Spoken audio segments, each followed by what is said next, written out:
Hi everyone, Dan Toombs, the Curry Guy here, and today I'm going to be making Keralan Parathas. I absolutely love parathas, and there are some that are a little bit fancier than others, and the Keralan version are, in my opinion, the best. I got here 450 grams of sifted plain flour, so it's just plain flour, and then I've got 80 grams of semolina, 3 tablespoons of sugar. Now these are not sweet. The sugar is actually just helps brown them and makes them look nice, and about a teaspoon of salt.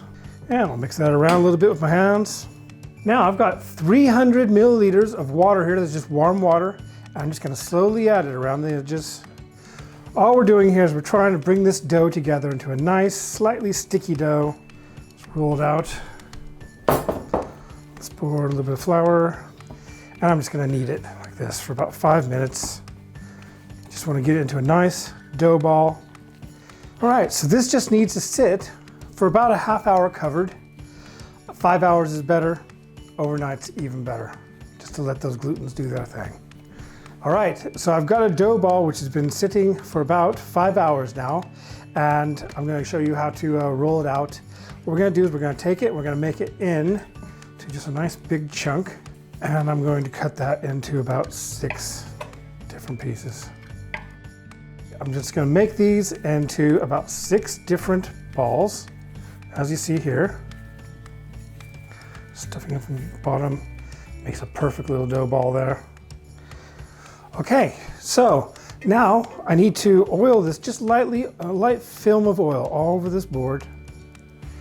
And then we're just gonna put that on there like that. Okay, and then I'm just gonna roll this out really thin. You don't have to worry about tearing it because we are going to be making some slits in it anyway. Now, I'm gonna make strips right across the dough like this. And I'm gonna do that about every 5 millimeters or so. We're gonna do that all the way across. Now, as you see, I'm not cutting it all the way to the end. I'm just cutting almost to the end. These are gonna become the layers of the paratha. Right, so I'm gonna take, this is some melted ghee, and I'm gonna take this and I'm just gonna rub it along over the top. So I find it easier to use a knife when folding this up because we're gonna make this into a nice rope shape. Okay, so now I got a really nice dough rope, which I'm just gonna start by folding around, as you see here, and then pushing up. So that's gonna go up a little bit. We're gonna just go underneath there. Just giving this around. Something that looks a little bit like that. So you can see, if you look at this real closely, you'll see all the layers in there. And that's what's going to make it different to other parathas. We have these balls that we've made earlier, and I'm just going to flatten them with my fingers. So I can still see the lines going through here. So that's perfect working. I can move that around quite well. I'm gonna put it on the heat there, and then I'll spread it out a little bit more. And that just needs to cook for about 30 seconds or so over a medium heat on one side. Then I'm gonna flip it over.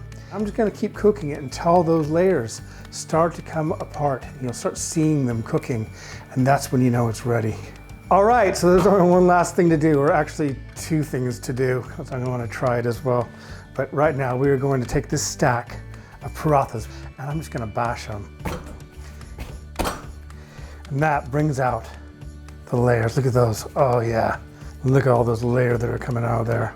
This is gonna be so good. You have to try these. Thanks.